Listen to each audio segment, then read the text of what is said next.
The target price comparison survey results. Simply why we did it, who took part, not in detail, just some headlines. The key results and what it means to you. Highlights only, as I've said, the detail is reserved for participants only, otherwise why bother taking part? So why did it? We genuinely did it to help you make more money.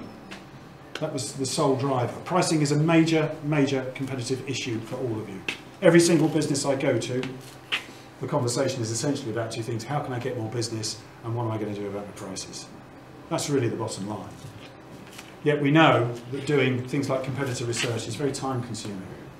You know, getting out of your shop, going and visiting like-for-like competitors, understanding what they're doing, how they're doing it, why they're charging what they're charging, takes an awful lot of time and effort. Now, we haven't gone out and seen your competitors, but we've helped you by gathering together the pure price information, which is at least a start in helping you better understand your pricing. And yeah, we're ideally placed to make this happen. We know an awful lot of you, clearly. We can help ask those questions. We can organise it, we can coordinate it, we can orchestrate it, we can feed that information back to you.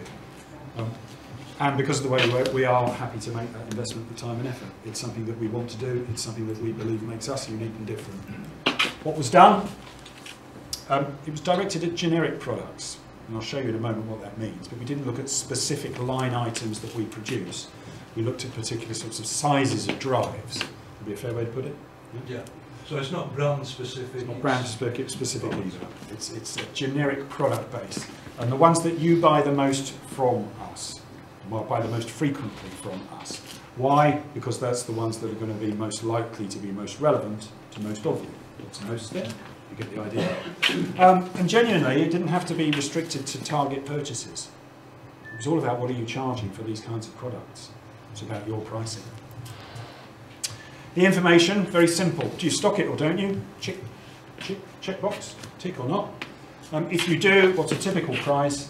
And what's your sales satisfaction? It would be unreasonable and difficult anyway to ask you to provide us with detailed volumes and values of how much you're selling. It's confidential information for one thing. So what we've asked was simply, you, in your context, in your business, do you regard this product as a good seller for you? Or not, or variations in between. There was a scale of 1 to 5.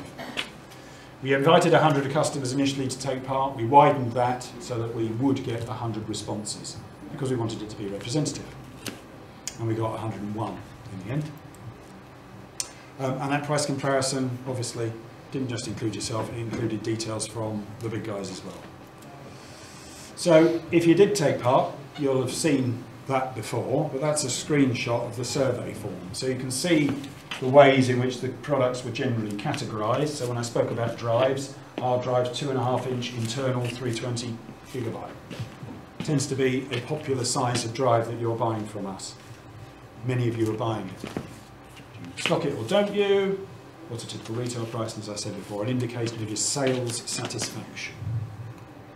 Okay? Some notes about the comparison.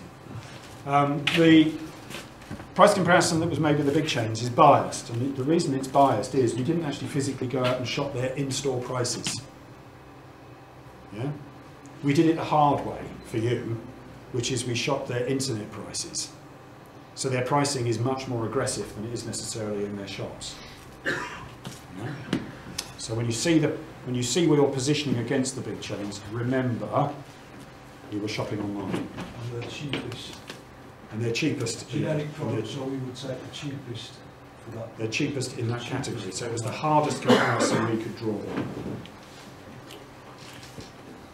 Yeah, and it's excluding inks, because the big chains don't do generics. Not all had comparable products. So the 60 that we asked about, not every big chain did all 60. Because either they didn't supply or at the time that we were doing the survey they weren't stocking them. And each product line by line is compared with your price. So those people who took part will get that level of detail back. And we also did some what we called a total basket comparison as well. That's who we compared you against.